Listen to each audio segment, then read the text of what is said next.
मत्ती रचना सुसमाचार 21 अध्याय का 28वें वचन। तुम क्या समझते हो? किसी मनुष्य के 2 पुत्र थे। उसने पहले के पास जाकर कहा, हे पुत्र, आज दाख की बारी में काम कर। यहाँ पर देख सकते हैं पिताजी का संपत्ति का पूरा वारिस बेटा है, यानी बेटा ही उसका पूरा पूरा हकदार है। लेकिन कहता है तुम्हें मेरे दाख की बारी में काम करना होगा।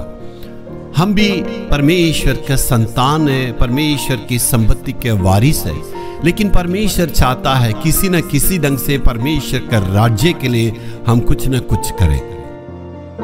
क्यों ये पिताजी अपने बेटे से कहता है जाके दाख की बारी में काम करो? क्योंकि बहुत अन्य तो है, अन्य लोग उसे काम में ला सकते हैं, पराये लोगों को उसे काम में ला सकते हैं, लेकिन बेटा खुद उसको समझता है। बेटा उसमें नफरत नहीं करेगा, गुस्सा नहीं करेगा, आलसी से काम नहीं करेगा। बेटा के ऊपर पूरा पूरा उम्मीद रहता पिताजी को। वो कहता है वो निस्वार्थ काम कर सकता, बाकी सब स्वार्थी और पैसे के लिए काम करेंगे। लेकिन यहाँ पर कहता है वो मेरा बेटा, तू जाके दाख की बारी में काम कर। और यहाँ पर कहता है यदि बेटा से कहता है, इसका मतलब बेटा का समय के ऊपर, बेटा का शरीर के ऊपर, बेटा का धन दौलत के ऊपर, बेटा का आजादी के ऊपर सब कुछ पिताजी को अधिकार है। वो कह सकते हैं तू मेरे लिए काम करना है।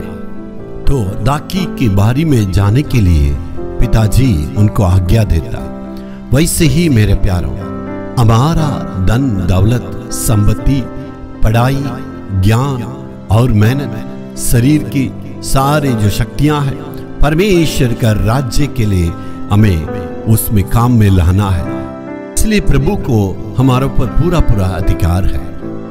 आप कह सकते हैं ये मेरा पैसा है, मेरा धन दौलत है, मैंने पढ़ाई की, मैंने मेहनत की और मैंने ये काम को पर हासिल की है और सब कुछ मैंने बल से की।